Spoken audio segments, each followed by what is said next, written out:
La Compagnie nationale du Rhône vous présente Développement durable, le MAG.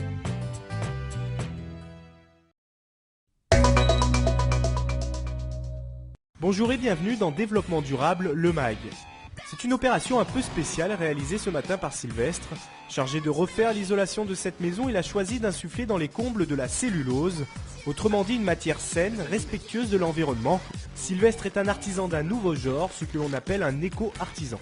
C'est un isolant écologique, puisque c'est du recyclage. Cette cellulose est sans encre en plus, donc c'est vraiment du papier vierge. Il y a une autre cellulose qui est du papier, qui est le recyclage de papier imprimé. Donc il y a de l'encre, mais ça permet quand même d'avoir un bon recyclage du produit. Un isolant écologique de la peinture d'origine végétale. Depuis quelques années, on parle d'éco-construction. C'est même devenu un marché à part entière dans le monde du bâtiment. Pour preuve, Symbiose, spécialisée dans la distribution d'éco-matériaux. Pionnière en la matière, l'entreprise date de 1997. Aujourd'hui, elle réalise un chiffre d'affaires de 2,4 millions d'euros et surtout, elle propose près de 3000 références. L'intérêt de ces produits-là, c'est qu'on a maintenant à la fois les mêmes critères d'isolation que les matériaux d'origine minérale et pétrolière, en quelque sorte. On a des durées de vie qui sont similaires, si ce n'est largement supérieures dans leur utilisation. Ainsi, le chanvre, la fibre de bois, le liège et même le roseau sont devenus ou redevenus des isolants très prisés. Il faut dire que certaines études récentes ont révélé des chiffres plutôt alarmistes en matière de construction neuve. On s'est aperçu que certains bâtiments neufs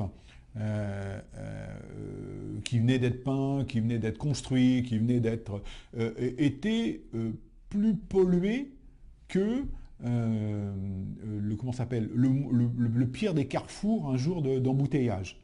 Je viens vous voir, savoir comment est-ce qu'on peut s'arranger, quel teint vous pouvez me trouver précisément. Résultat, de plus en plus d'artisans comme ce peintre viennent se fournir en éco-produits. Les particuliers sont demandeurs et surtout les peintures écologiques n'ont plus rien à envier aux peintures dites classiques. Le nombre de teintes disponibles s'est multiplié et la résistance de ces peintures n'est plus approuvée. C'est plus l'avenir, c'est maintenant, c'est le présent. C'est le présent, maintenant on voit absolument tous ces matériaux absolument partout.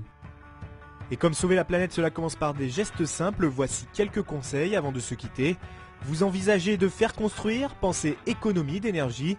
D'ailleurs, l'ADEME a recensé 7 clés pour réaliser un bâtiment économe en énergie. Optez pour un bâtiment compact et ouvert au soleil. Prenez en compte toutes les possibilités qu'offrent le climat et le terrain. Bien entendu, l'isolation est aussi une clé.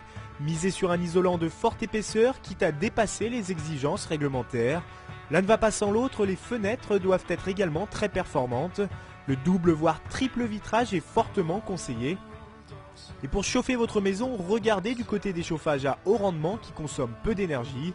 Certes, l'investissement est plus important au départ par rapport à un mode de chauffage plus classique, mais à l'arrivée, il deviendra rapidement rentable. Retrouvez ces conseils et bien d'autres sur le site de l'ADEME et rendez-vous dans 15 jours pour un nouveau numéro.